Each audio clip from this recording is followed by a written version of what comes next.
ఎంతో రుచిగా ఉండే చికెన్ కర్రీ కోసం ఇది ముఖ్యంగా గారెలో నంచుకోవడానికి, బగారా రైస్‌కి, పూరీలు, చపాతీల్లో నంచుకోవడానికి ఇలాంటి కర్రీ చాలా బావుంటుందండి. నేను ఫస్ట్ మార్కెట్ నుంచి తెచ్చుకున్న దాంట్లో సాల్టు, పసుపు, నిమ్మరసం వేసుకొని శుభ్రంగా వాష్ చేసేసుకున్నానండి. వాష్ చేసుకున్న చికెన్ రెడీగా ఉంది. ఇప్పుడు బాణంలో 2 టేబుల్ స్పూన్ల ఆయిల్ వేసుకొని 4 లవంగాలు, 4 ఇలాచి, ఒక టీ స్పూన్ జీలకర్ర, 4, 5 ఎండుమిర్చి ముక్కలు, కరివేపాకు, పచ్చిమిర్చి తరుగు, ఆనియన్స్ ఒక 3 ఆనియన్స్ నేను ఈ విధంగా చిన్నగా కట్ చేసుకున్నానండి. అవి యాడ్ చేసేసుకొని రుచికి సరిపడా సాల్టు, ఒక టేబుల్ స్పూన్ అల్లం వెల్లుల్లి పేస్ట్ కూడా వేసుకొని మంచిగా ఫ్రై చేసేసుకుంటామండి.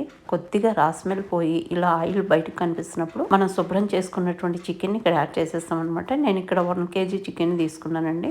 ఇక్కడ ఇంకా పసుపు, తర్వాత ఒక టేబుల్ స్పూన్ కారము, ఒక table spoon garam masala add చేసేసుకొని మొత్తం అంతా మిక్స్ చేసేసుకొని కొంచెం కొత్తిమీర కూడా వేసుకొని కొద్దిగా వాటర్ ఉంటే ఒక హాఫ్ గ్లాస్ వరకు వాటర్ వేసి మూత పెట్టి ఉడికించుకుంటామండి. ఆఫ్టర్ 10 మినిట్స్ మనకు ముక్క కొంచెం